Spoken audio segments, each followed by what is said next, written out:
Zahvaljujem. Dakle, predsjedavajući me već predstavio. Ja sam Nikola Velada. Rođen sam 55. godine, dolazim sa Cetinja. 40 i nešto više godina bavim se pravom. To mi je osnovno jedino zanimanje.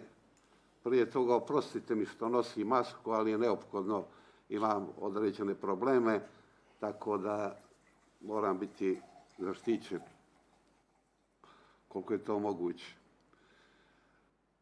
Nakon što sam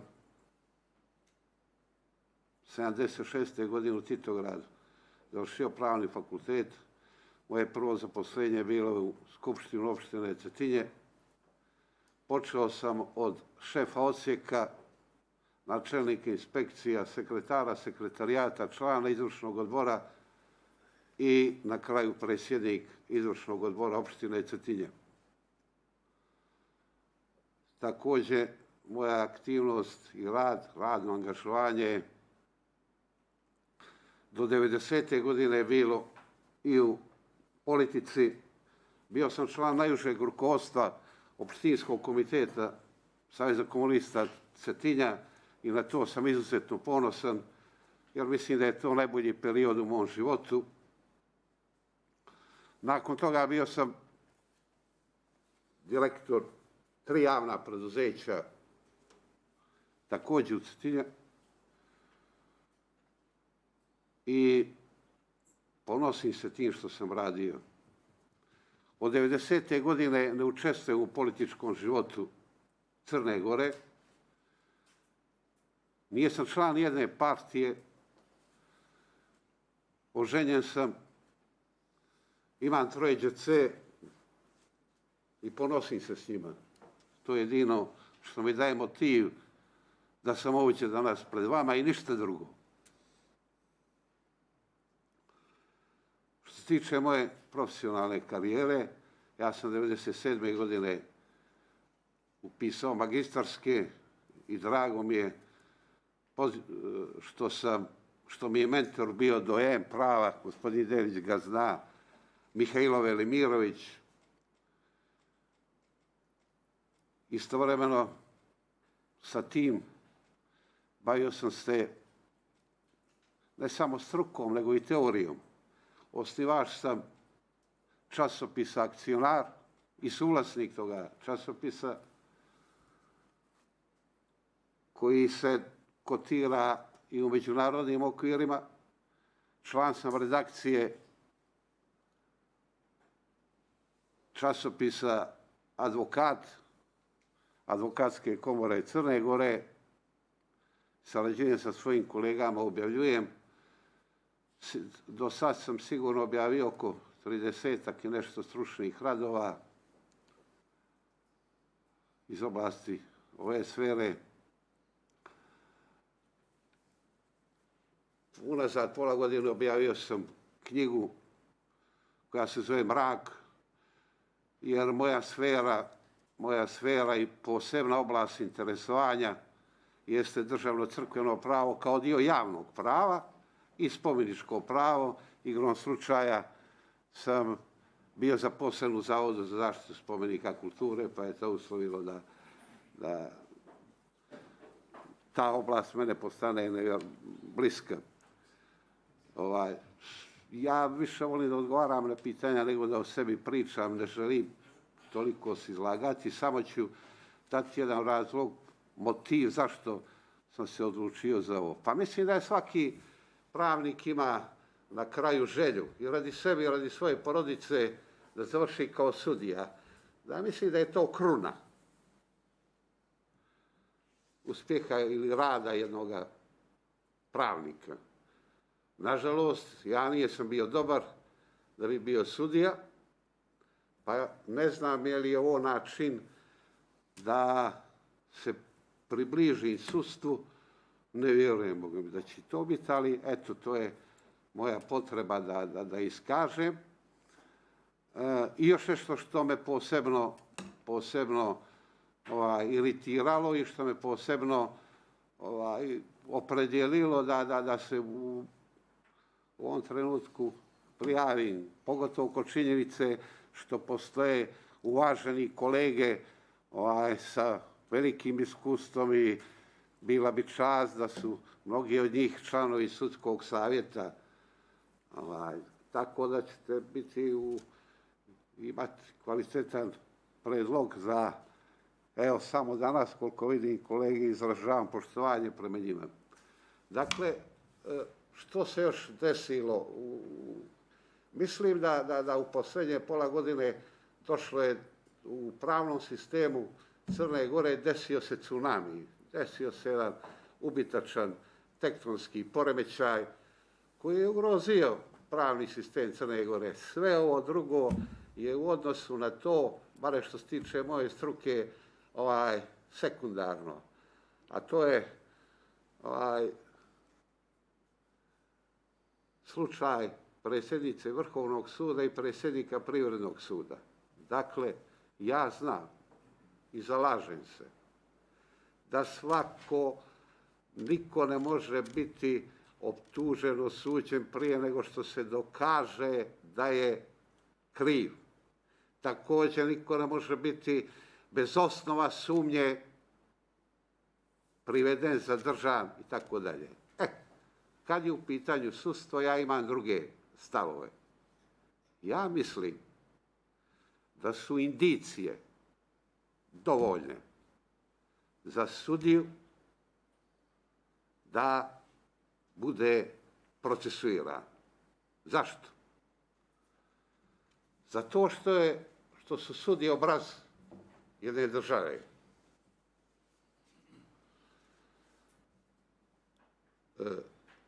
Mi svi znamo, koji smo svaki dan u sudnicu, kakav je položaj sudija. Prvo, prostorni, organizacija.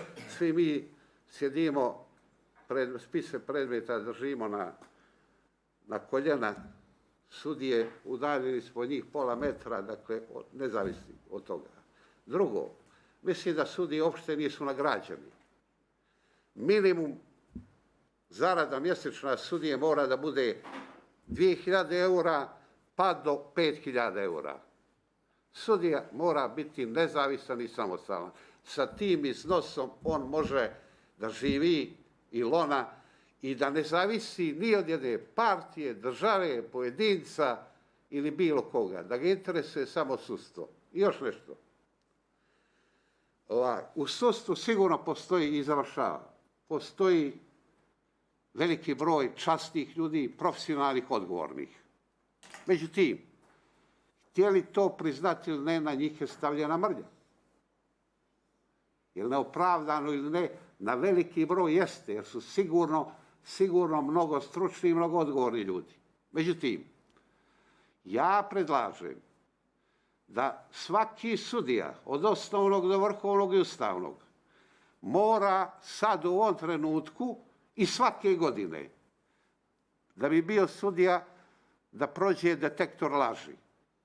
Dakle, da ide na poligraf. Važnije mi je to od zakletve koje polažu. Za mene zakletva ne znači ništa.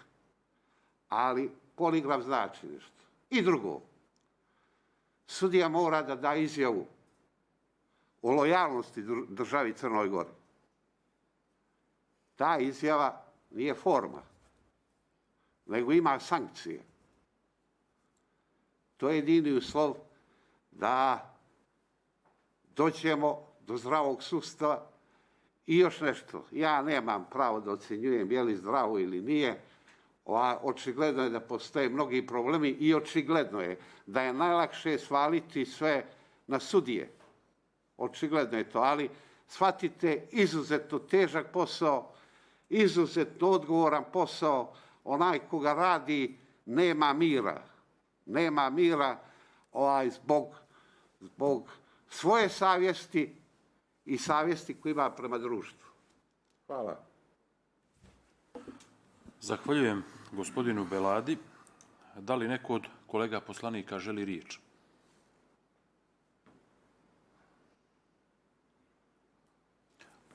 Riječ ima poslanik Srđa Pavićević. Izvolite. Poštovani predsjedniče, poštovani kolege poslanici, poštovani gosti odbora, sve vas pozdravljam. Gospodine Belada, ja ću vam postaviti 3 pitanja. Molio bih vas kako je moguće da budu kratki odgovori, jer ja tražim samo kratke odgovore, nema potrebe prče. Samo da vas zamolim, govorim imam neki problem, možete li malo glasnije? Mogu. Kažem, postavit ću vam 3 pitanja i samo zahtijevam od vas ako je moguće budete koncizni i kratki. Nema potrebe da... U vašem kurikulumu ste pomenuli ovdje, citiram, druga oblast koja je posebna sfera mog interesovanja je državno crkveno pravo. Upoznat sam sa svim međunarodnim standardima u ovoj oblasti, smjernicama Venecijanske komisije iz 2004. i 2014. godine, praksom Europskog suda za ljudska prava po pitanjima vjerskih sloboda i američkim zakonom o vjerskim slobodama, koji je de facto međunarodni standard. Shodno ovoj izjavi, moje prvo pitanje je da li se slažete sa ovim nacrtom temeljnog ugovora koje je predložila vlada Crne Gore? To je pitanje broj 1. Broj 2. Rekli ste da u jednom trenutku da niste bili dobri da bi bili sudije. Možete li da mi odgovorite zašto niste bili dobri da bi bili sudije? I broj 3 pitanje je pitanje u koje ste rekli da po vama sudije moraju da budu lojalni državi. Šta pod tim podrazumijevate? Da li državi Crnoj Gori personifikovanoj u Ustavu i zakonima ili kao ono što smo imali do sad praksu da je lojalan državi ili se zna kome? Metafora države, odnosno paradigma države bio je režim. Volio bih vas samo kratka pitanja. Hvala. Odgovore. Hvala. Zahvaljujem poslaniku Pavićeviću. Sada riječ ima gospodin Belada. Znači, samo jedna napomena, ne zamjerite. Prije nego što počnete da govorite, bilo koji put, uključite mikrofon. Dakle, samo to. Gospodine Pavićević, ja se bavim državno-crkvenim pravom 30 godina. Sad sam bio u prilici, ali ne smijem javno da objavim, imao sam 2005. godine 5 TV duela sa pokojnim Mlađanom Mićevićem. To je brat Joanikijev. Inače, za razliku od Joanikija, Mlađan je bio jedan vrhunski advokat i pravnik i šteta je što se to ne objavi na javnoj sceni. Ja ne smijem da to objavim, ponavljam, pokojni Mlađan je bio izvrsni advokat. Dakle, što ja mislim o temeljnom ugovoru? Ne mislim ništa, gospodine, to je takozvani temeljni ugovor. To nije temeljni ugovor. I ne znam kako se usuđuje bilo ko u ovoj državi da manipuliše narodom da postoji temeljni ugovor. Dakle, usvojili ste vi u Skupštini Zakon o slobodnoj juristu i pravnom položaju vjerskih organizacija. Nađite mi jednu odredbu gdje piše temeljni ugovor i ja ću sad vam pokloniti moj stan. Ko ima pravo da priča o temeljnom ugovoru? Ja znam pozadinu toga što je suština temeljnog ugovora. Nema temeljnog ugovora. Samo pominjanje temeljnog ugovora predstavlja povredu ravnopravnosti. U članu 10 zakona se kaže da je država dužna na zahtjev bilo koje vjerske organizacije, dakle ne mora, da zaključi temeljni ugovor. Mogu sad 2 sata da vam pričam o temeljnom ugovoru, takozvanom temeljnom ugovoru, jer to narušava imidž ove države. Gospodine, ja se bavim državno-crkvenim pravom. To je dio javnog prava. Na 15 prestižnih univerziteta Evrope i SAD-a predaje se državno-crkveno pravo. Predavači su profesori, doktori pravnih nauka. Dakle, to je jedna oblast koja je, nažalost, tabu tema u Crnoj Gori. Nažalost, to je tako. I nije samo Crna Gora u tome problemu. Problemi su mnoge zemlje jugoistočne Evrope, ali gle čuda, država Srbija, gospodine, je donijela jedan vrhunski zakon o vjerskim slobodama. Ja se često pozivam, zašto? I naši, bare ga ne prepisaše. Ali znam 5 doktora nauka, predavača na vrstim univerzitetima koji su učestvovali u donošenju toga zakona. Dakle, u temeljnom ugovoru, da vam kažem, svaku odredbu iz toga člana mogu argumentovano pobiti u bilo kojem trenutku. to sam uradio i djelimično ima jedan, jutros je u Beogradski danas izašao jedan ogroman intervju sa mnom, gdje sam upravo objasnio u načelu samo te stvari iz temeljnog ugovora i dobro je bilo, bare političari, da ne pominju temeljni ugovor i da ne pominju tradicionalne crkve. To ne smiju raditi jer je to klasičan oblik manipulacije narodom. Drugo vaše pitanje, zašto nisam dobar? Nijesam bio dobar, gospodine. Molim? Evo, nijesam bio dobar. Da sam bio dobar, ne bi se 40 godina sam učio za svoju egzistenciju. U to sam 3 puta bio na ulicu bez ikoga, sam, djeca, maloljetna, nezaposlen. Prema tome sam bio, nijesam se dokazao, nijesam dobar, nijesam bio sposoban i to je moj problem. A ovo što se tiče trećeg vašeg pitanja, apsolutno mislim na lojalnost državi, ne partiji, kakve partije, lojalnost državi. Izjava o lojalnosti državi, koja mora imati sankcije. Ne mogu ja deklarativno da se izjašnjavam da ću ja štititi ne znam što, ako nemam posljedica za to što se ponašam suprotno i znanju, i struci, i normama, i standardima, i ustavu, i zakonu, i bližem. I hvala vam na 3 pitanja koja su bila konkretna. Ja ne znam jesam li prošao. Oprostite, vi mi upozorite. Eto, samo bih zamolio i članove odbora i kandidate da obrate pažnju na vrijeme. Nije sporno. Da li još neko od poslanika... Pravo na komentar ima komentar odgovora poslanik Pavićević. Izvolite. Zahvaljujem se gospodinu Biladi, bio je vrlo eksplicitan, bio je vrlo jasan. Nema potrebe za bilo kojim obrazloženjem, tako da smo ušteđeli na vremenu. Hvala vam. Zahvaljujem poslaniku Pavićeviću. Da li još neko od članova odbora želi riječ? Evo, poslanik Nikolić, izvolite. Hvala vam, predsjedniče. Biću svakako u granicama vremena i trudit ću se da postavljam jasna pitanja bez neke dalje elaboracije. Hoću.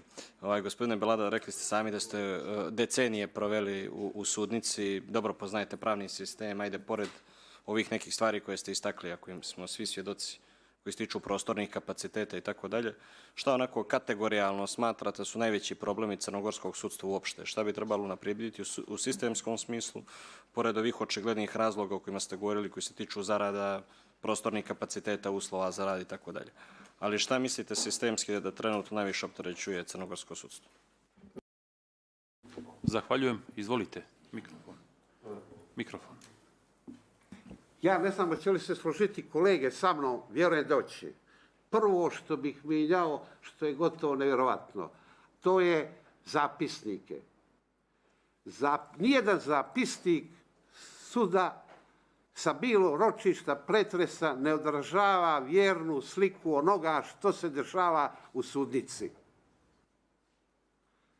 Ne znam kolege da li se slažu sa mnom, ja tako mislim da to nije vjerna slika onoga što se sve dešava u sudnici.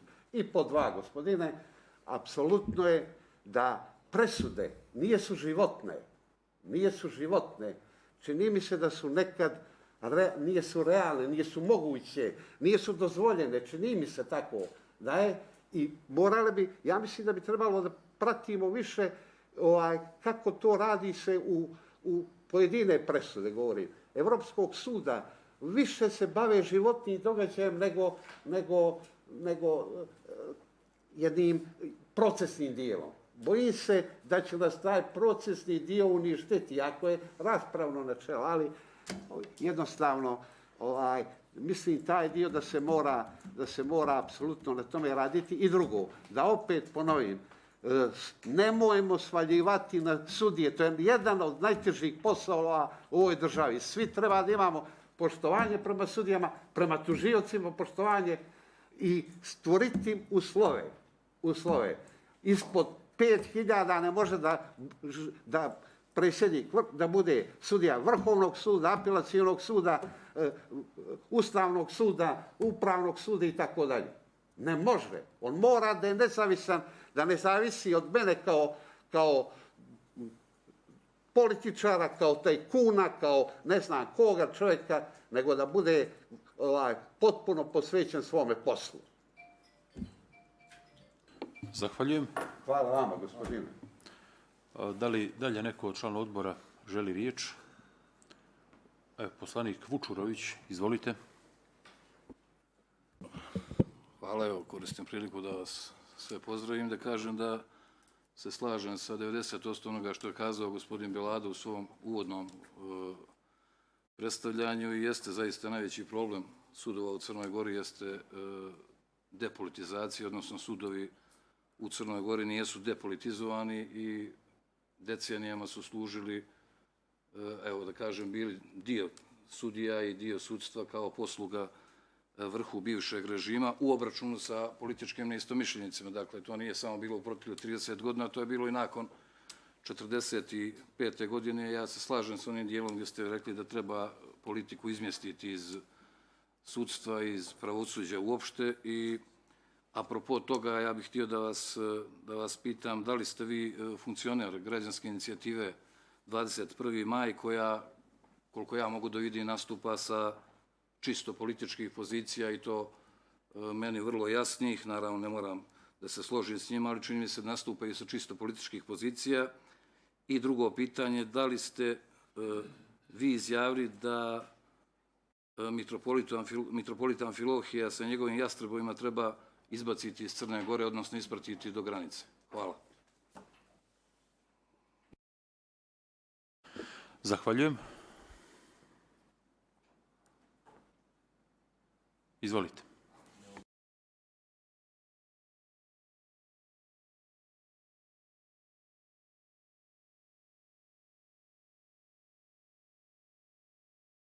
Evo, prostite vi, gospodine. Trenutno sam član opštinskog odbora Cetinje. Zašto? Samo do trenutka dok se oni konsoliduju u Cetinje i da, kao i do sad, ovo eliminišem, a drago mi je što sam član 21. maja i to nije, koliko ja znam, politička partija, nego je to građanska inicijativa koja nikakve pretenzije u ovom trenutku nema. Ako vi znate bolje od mene, koji sam, govorim, 8. osnivač te inicijative, to je onda u redu. I to je sve što vam mogu reći o 21. maju. A drugo, ima vaše pitanje da li sam rekao da treba ispratiti gospodina pokojnog Amfilohija. Jesam, gospodine, rekao sam to. To možete naći u mojoj knjizi. Ja pratim rad pokojnoga Rista Radovića već dugo. I moram reći da je to jedan izuzetan bio intelektualac, jedan čovjek pragmatičan, s kojim se teško bilo sukobiti, vrlo teško, on je to i dokazao, ali to što je on uradio predstavlja personifikaciju, isključivo personifikaciju. Mogu vam pokloniti moju knjigu kojom se upravo bavim tim pitanjima, personifikaciju politike Ilije Garašanina. I ne samo to da predstavlja personifikaciju, nego on je institucionalno zadužen aktima od 844. dokumentima SANU iz 89. 2010. dokumentima Borisa Tadića i Vučića 2018. godine da bude glavni instrument velikosrpstva u Crnoj Gori. I on je to radio na jedan fantastičan način, njemu se mora odati to poštovanje. To što je on uništio institucije sistema, nije on kriv. Kriva je ova država. Kriv sam ja prvo. Ja sam radio u Zavodu, gospodine, kad je on izjavio u Zavodu za zaštitu spomenika, i to mi je jedan dragoceniji trenutak, da smo mi jedne obične ovce koje samo blejimo, a ne dajemo mlijeka. I ja sam se potpuno složio sa njegovom konstatacijom. Tačno je to što on izjavio. Jer da nijesmo bili ovce, ja sam morao da podnesem bare 100 krivičnih prijava protiv njega za nedozvoljene radnje na spomenicima kulture. Vi to možete nazvati vjerskim objektima. Ja tvrdim da su u Crnoj Gori uništeni spomenici kulture. To što su oni vjerski objekti meni uopšte ne interesuje, jer sam ja inače ateista. A drugo, da ne bi bilo sad opet kao što se radi, jer nastala manipulacija. Državno crkveno pravo i crkveno pravo nemaju nikakve veze. Niti je državno crkveno pravo sinonim za crkveno pravo. To nema, jesam li prešao, gospodine? Hvala. Zahvaljujem, eto, i zamolio bih ipak da negdje ostanemo u okvirima onoga što je predmet našeg saslušanja, to je izbor sudskog savjeta i da se krećemo ipak u tim dimenzijama kako bismo sačuvali kredibilitet procesa. Poslanik Vučurović ima pravo na komentar odgovora. Pa možda je moja greška što sam postavio ova pitanja koja nisu možda vezana s ovim, ali htio sam prosto da se javnost uvjeri ko su kandidati i mislim da sam izveo na čistac otprilike ovaj dio koji je meni interesovao. Hvala. Zahvaljujem. Da li još neko od poslanika želi riječ? Ukoliko ne želi, evo ja ću poslanik Bulatović, izvolite. Zahvaljujem, gospodine predsjedniče. Pozdravljam sve kandidate za sudski savjet. Ja ću nastojati da budem u materiji saslušanja. Naravno, dragoceno je čuti ova neka pitanja koja se direktno ne tiču rada u sudskom savjetu i pravosuđa. Mene je, gospodine Belada, podstaklo da vam postavim pitanje, odnosno da ga malo razjasnimo zajedno. Vi ste rekli da je pravosuđe zadesio tsunami sada hapšenjem bivše predsjednice Vrhovnog suda i Vrhovne državne tužiteljke gospođe Vesne Medenice i Blaža Jovanića. I to ste nazvali tsunami i rekli ste da ne bi trebao bilo ko da bude procesuiran, hapšen, sprovedena tortura, progon, ako nema dokaza, ali ste rekli da treba poseban senzibilitet imati prema sudijama i da na osnovu indicija treba procesuirati sudije zbog značaja te sudijske funkcije. Naravno, taj stav oko indicija, ja pretpostavljam da bi trebalo malo razraditi, jer ipak su i oni građani i ne bi moglo da se procesuira bilo ko na osnovu nečega što nije dokaz. Ja želim da ovo povodom vašeg tsunamija kažem sljedeću stvar.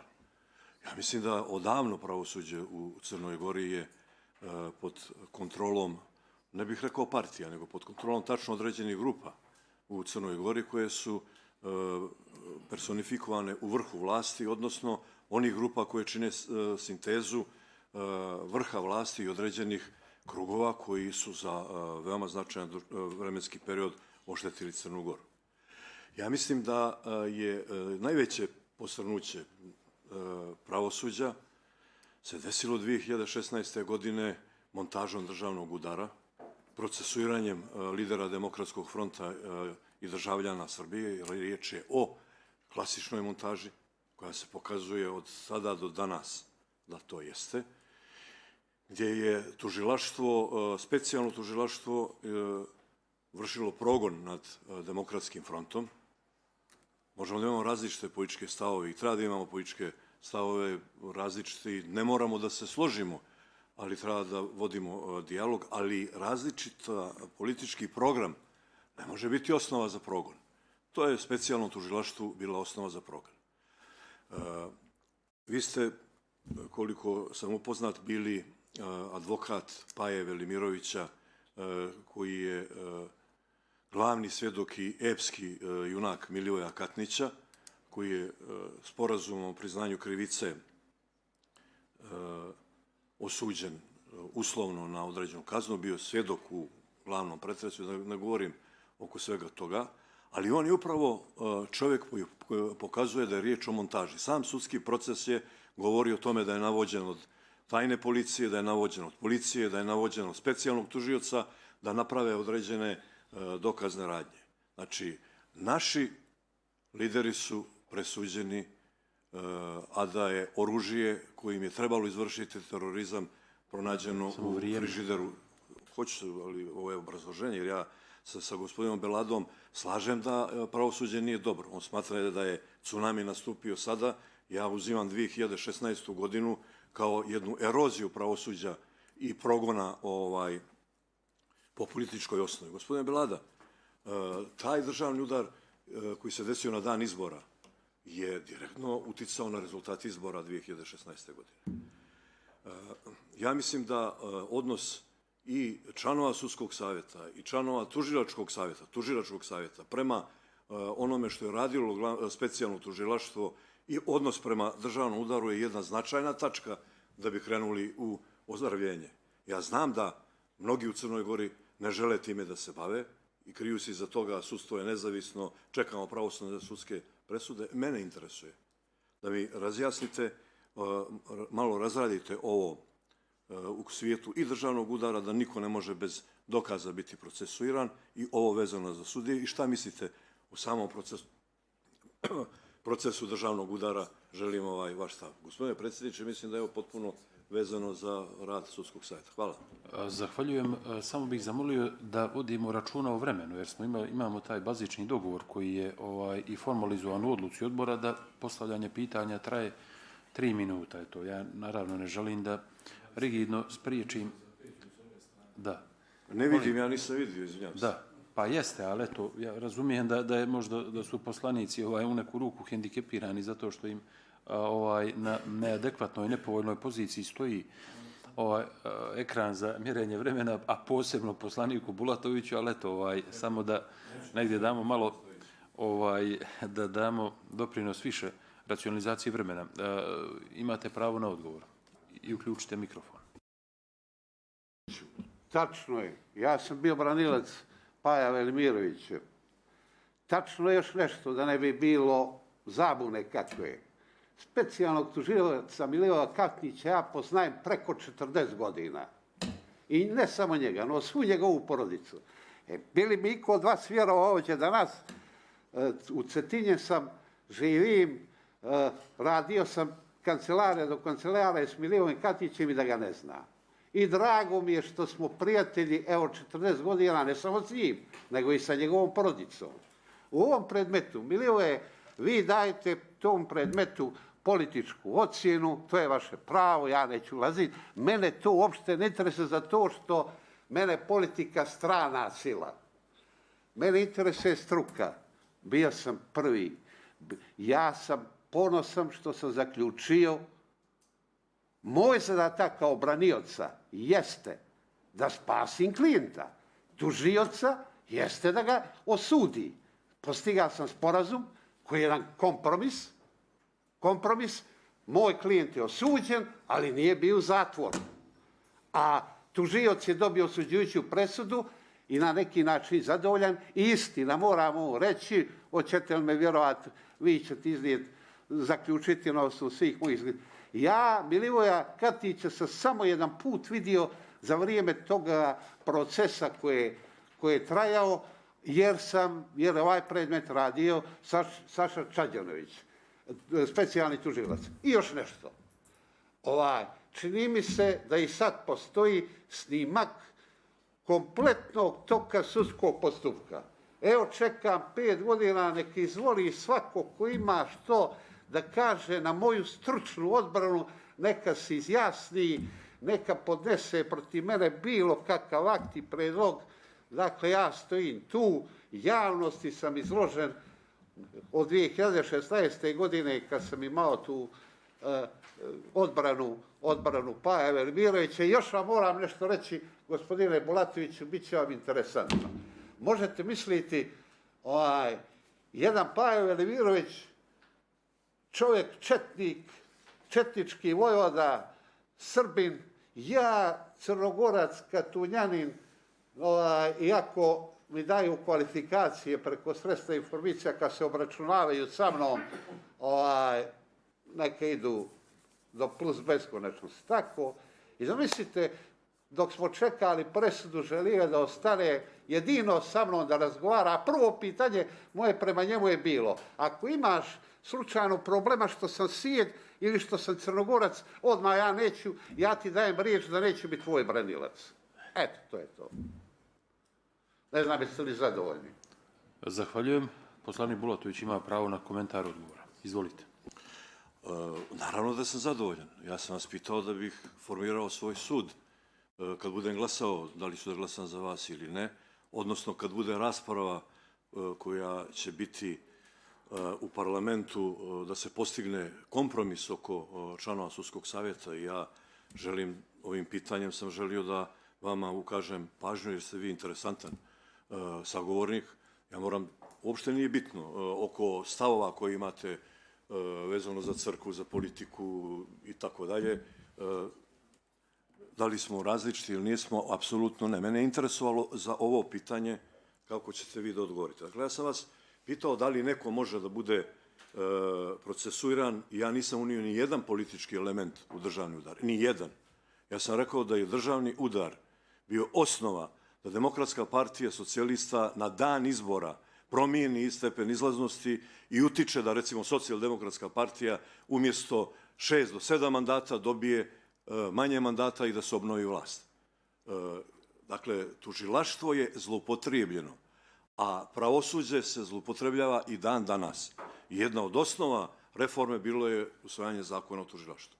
Mene uopšte ne interesuje vaš lični odnos ni sa Velimirovićem, ni sa Milivojem Katnićem. Milivoju Katniću sam ja rekao i svi iz Demokratskog fronta direktno u Skupštini i ovako na sjednicama šta mislim. Ali, gospodine Belada, ja sam vam rekao, svaki pravnik to zna, da bi se donijela presuda za terorizam u pokušaju, jedno od glavnih sredstava tog terorizma je oružje koje smo čuli da se nalazi negdje na nekom jezeru. A oružje koje je donešeno u sudnicu je na reversu strane Ministarstva unutrašnjih poslova nađeno u kući policajca Stojkovića. I taj Velimirović je čovjek koji je od kosovskog boja do danas najznačajniji za opstanak Crne Gore. Tako je Milivoje rekao. Vi ste ga branili i neka ste ga branili jer vi ste advokat profesionalac, ja nemam ništa protiv toga. I vaše je da uradite što više i nemam ništa protiv toga. Ali ja samo konstatujem sljedeću stvar. Da je tim sporazumom o priznanju krivice udaren pečat između specijalnog tužilaštva i pravosuđa da je bio državni udar, da nešto što je montirano je bilo. Taj proces. Evo ga, na YouTube-u ima to što je Paja Velimirović radio. I mene je interesovao vaš stav s tim u vezi. Ja sam morao to da vas pitam, da bih se opredijelio kako ću ja da razgovaram vezano za vašu kandidaturu. Vi ste imali interesantno izlaganje, interesantne stavove. Šteta što nismo političari pa da možemo da o tome razgovaramo, to nije mjesto ovdje. Ja vam se zahvaljujem i jesam zadovoljan vašim odgovorom. Mnogo mi je pomoglo za prilikom rasprave koju ćemo voditi u klubu poslanika DF-a da donesemo odluku. Hvala. Hvala i vam. Zahvaljujem. Da li još neko član odbora želi riječ? S obzirom da ne želi, ja ću po nekoj ranijoj praksi kao predsjedavajući posljednji postaviti pitanje. Imajući u vidu da su, kako ste i sami rekli, procesuirani predsjednica Vrhovnog suda, bivša predsjednica Vrhovnog suda, gospođa Medenica, i aktuelni predsjednik Privrednog suda, tada aktuelni, gospodin Blažo Jovanić, to je bila, moramo reći, jedna značajna kompromitacija pravosudnih institucija u očima kako domaće, tako i međunarodne javnosti, jer smo saznali i za protivzakonite uticaje za naručivanje presuda, što svakako dovodi u pitanje osjećaj pravde, ali dovodi u pitanje ustavnu i zakonsku funkcionalnost pravosudnih institucija, prije svega ovih sudova na čijem su čelu. Imajući u vidu da ste rekli, i sa čim se slažem, da su sudije obraz jedne države, zamolio bih vas da prokomentarišete kako je, po vašem mišljenju, u dosadašnjem periodu rada sudskog savjeta, posebno u ovom zadnjem sazivu koji je to neopravdano traje već 8 godina funkcionisao mehanizam disciplinske odgovornosti. I šta biste vi na tom planu učinili i kako biste doprinijeli boljem i efikasnijem funkcionisanju disciplinske odgovornosti nosilaca sudijske funkcije? Izvolite. Prvica.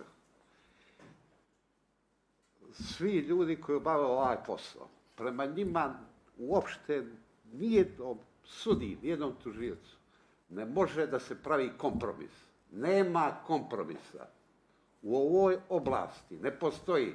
Ako je grešan, neka odgovara, neka se razriješi, neka ide. Ali stvorimo prvo pretpostavke, organizacione, finansijske, egzistencijalne, da ne moli mene kao predsjednika vlade po znacima navoda, to je mislena imenica inače, doći mu dati kredit ili stan, nego da živi kao čovjek, da živi kao nezavisna ličnost, da mirno može zaspati, to je suština, ali nema ni da se oprosti nikome. I dalje, svaki sudija mora da se ponaša, da ima kodeks. Taj kodeks mora da bude mnogo strožiji nego što je onaj koji je propisan.